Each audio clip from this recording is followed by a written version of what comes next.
We've recently spent 21 days travelling all across Japan using the Japan Rail Pass, hitting Tokyo, Kyoto, Hiroshima and beyond, all on the famous bullet trains. We even got the opportunity to test out the luxurious green cars.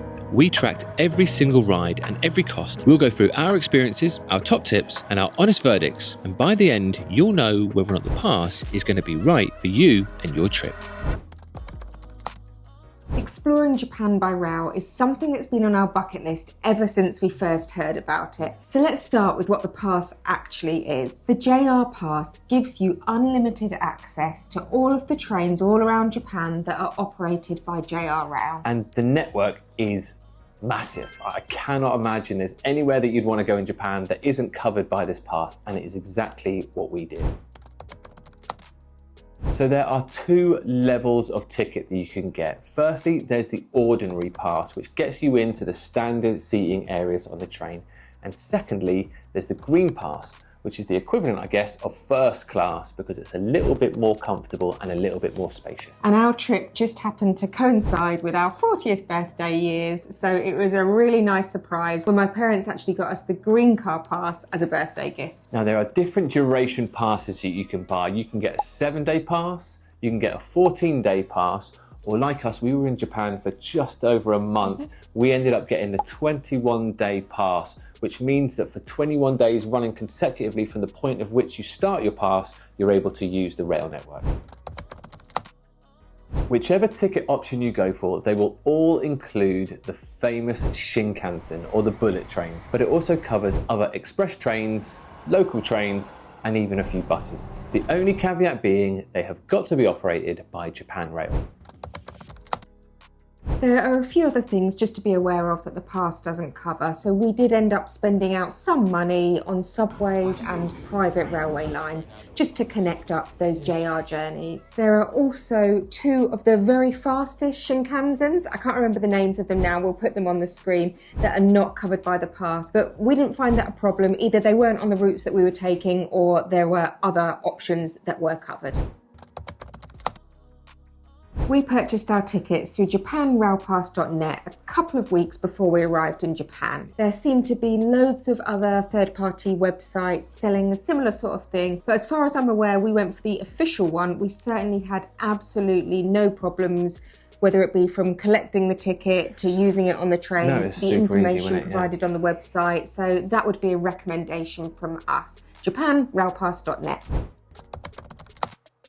So we ended up collecting our ticket from Tokyo Station, and whilst I don't think you necessarily need to buy your tickets in advance, we just wanted to make sure that everything was as smooth as possible for us, considering it was our first time ever visiting Japan. We were already a bit nervous about the language barrier and all that kind of stuff. Exactly. One thing that did surprise us, however, was the fact that the Japan Rail Pass itself is actually an old school piece of paper. Now, when we picked up our tickets, we were expecting QR codes on phones, things of that nature. Japan, technologically advanced, we were thinking, but no, it was a piece of paper. And the woman at the desk told us to guard that with our lives, because if you lost that piece of paper, you basically couldn't get through the ticket turnstiles, could you? No, and there was no way to get a new copy reprinted or to get a refund. No, there was nothing. The little QR code one, guard it with your life.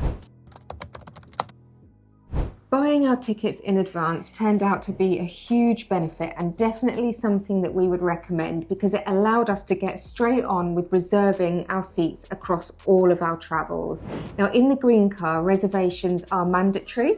In the ordinary car, they are optional. We did all of our train and seat reservations through the same website as we'd bought the tickets from, and it was super easy. Now, we were actually traveling in Golden Week, which turned out to be like the most popular week for travel in Japan. Busy, wasn't it? Yeah. And as soon as we'd bought our passes 2 weeks prior to our travel, we then got on to book all of our individual trains. And already at that point, you could just see that the cars were getting fuller and fuller. Yeah. And then when we were actually traveling, there was definitely times when the entire carriage was full. So we're just really glad that we bought our pass in advance, which allowed us to make those reservations rather than kind of just turning up on the day and hoping to get a seat. Yeah, because I don't think we would have done on some of those trains. No, definitely not.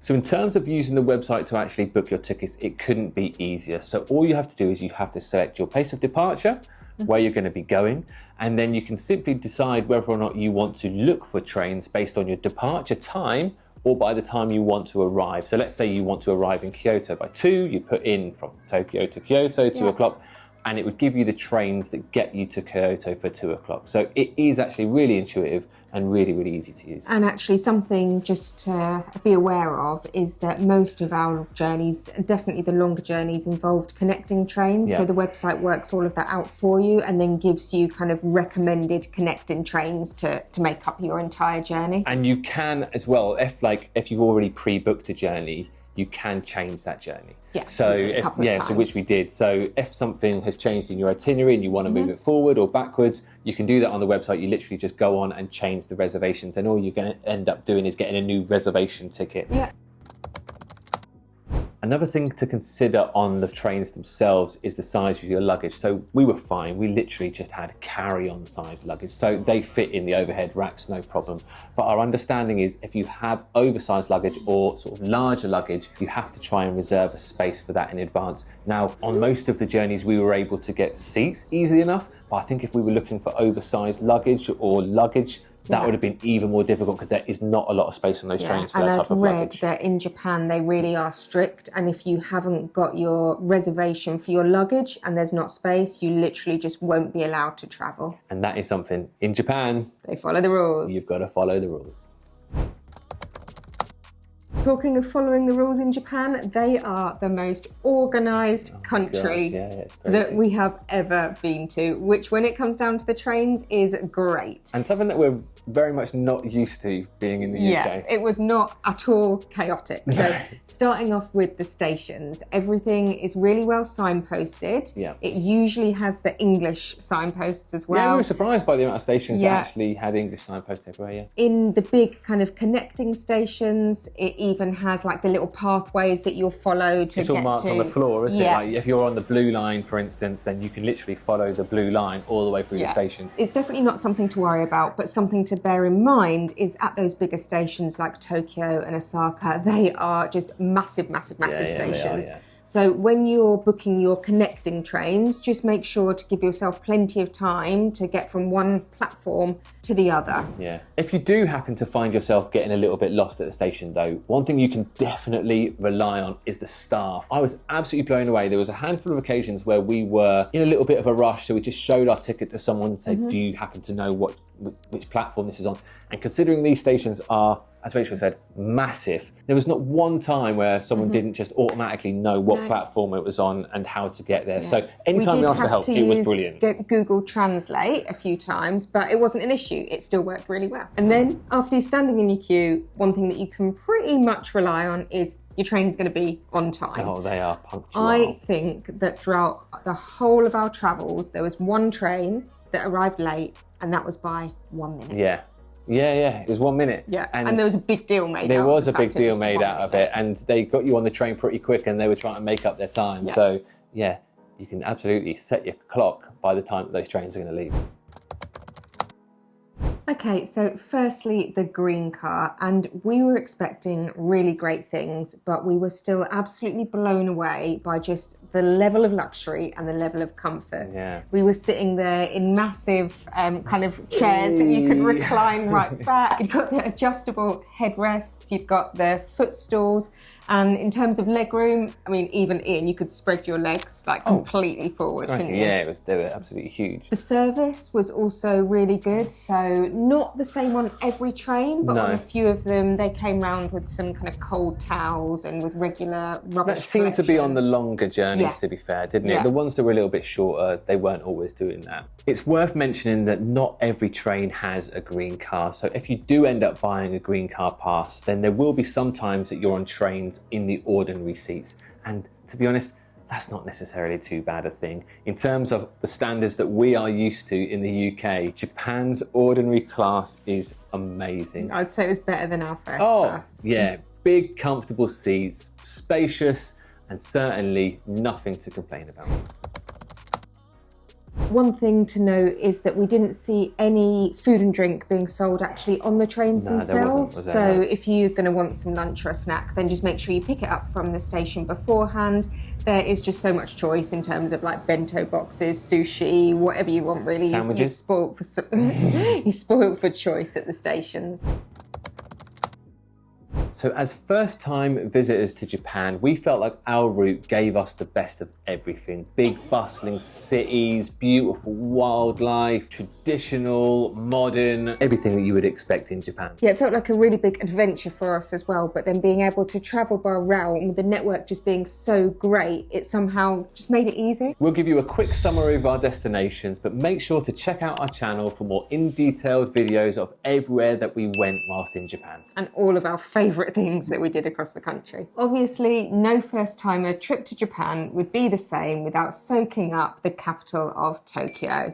We spent 7 days there just taking in the culture and seeing all of the iconic sites. We then made our way to Fuji. This is when we actually activated our JR pass because to navigate Tokyo, we just didn't need it. So we went down to Fuji, stayed at Lake Kawaguchiko, it was amazing. We climbed Mount Mitsutogi, we went to Fuji-Q Highlands. And all with the spectacular backdrop of Fuji in the background. Absolutely, with probably the most iconic site in Japan. Pretty much you can see it the whole time. Yeah. Kyoto is really well known for all of its temples and shrines, and whilst we did go to see a lot of those, we found that the city was just so much more. We had our first Japanese bath there, saw our first geisha show, had the best night out that we probably had throughout the whole of Japan. Yeah, and also there was so much nature around, wasn't there? Yeah. So Kyoto was a massive... Plenty to do. Yeah, it was one of our favourites. We then headed to Osaka, which is a really cool, laid-back city from what I could see, but also as well, it was massive. Yeah. We spent the first night there. We went on a locals food tour, sampling all of the local delicacies and coming to an understanding as why it's known as Japan's kitchen. We also used the JR pass here for some wicked day out. So we went to Universal Studios when we were there, and also one of our favourites, we took the train out to Himeji Castle, which we didn't really know about beforehand. But it's absolutely beautiful and definitely worth a trip if you're in the Osaka region. And then down to Hiroshima, which was the most southern part of our trip. And it was the place that surprised us the most. We knew we wanted to go there and see the Peace Memorial Park and learn more about the history. But what we weren't expecting was just such a vibrant city. We actually went to our very first Japanese baseball game. Go Carps. And it was just such a great atmosphere. I think it was probably one of the best sporting events I've ever been to. Yeah, it was super cool. So from here, this is where we started to travel west to a few of the places that certainly for us at least were a little bit lesser known. And our first stop was a place called Kanazawa, which was a lot smaller than the places that we've been up until that point, but it ended up being really, really cool, full of trendy little shops, little restaurants, and it's all based around a big castle in the middle with beautiful grounds and gardens. And final stop, Takayama, a scenic mountain town that just was way more rural and laid back. So it was the perfect, relaxed end to our trip. From there, we had to make the journey back to Tokyo and on to Narita Airport to make our way to the final leg of our 5-month tour, South Korea. So here's how it stacked up for us. Our 21-day green car pass cost us 140,000 yen each. Now, after we got back, we subsequently calculated the cost of all of our individual journeys added together, and the total was 100,000 yen. So for us and our journey, it actually worked out more expensive to buy the pass than it would have done to make all of those individual rail bookings separately. Yeah, and just to check, we had a look at the ordinary pass as well, because we thought that might only be for the green pass. So the ordinary pass is 100,000 yen, and doing the same calculation, those journeys would have cost 80,000 yen. Yeah. So closer to the price of the 21-day pass, but based on our itinerary, neither of those passes for 21 days turned out to be good value for money. The 14-day green car pass is 110,000 yen, so still not better value for money. However, the ordinary pass is 70,000 yen, so that's when you could really start gaining the benefits from using the pass. You're saving $10,000. I hope not dollars. You're saving 10,000 yen doing it on the pass rather than getting your individual tickets. Yeah. So in summary, if you're going to Japan and you're going to make lots of stops over a fairly short period of time, then the pass is going to be worth it. But it's also worth it if you just want the most flexible ticket option as well. Yeah, if like us, you're going to be taking a more leisurely journey, or perhaps you're not including many stops within your itinerary, then it's almost certainly going to be better value for money just to buy your individual tickets as you go. We are already really excited about doing another Japanese rail adventure in the future, but next time we're definitely going to be just adding up all of those costs before we make the decision on whether to go for the individual tickets or for the pass. And another thing as well, we'll probably consider whether or not we want to go green car every time. So I think for the shorter journeys, there's no need to have the additional cost spend, is there? And actually for some of the longer journeys, I probably would, because there was a noticeable difference and you probably want to be a little bit more comfortable in the longer journey. And I guess that's another benefit of doing the individual tickets is that you can then pick and choose when the green car is going to be worth it. Like it. Oh, brilliant.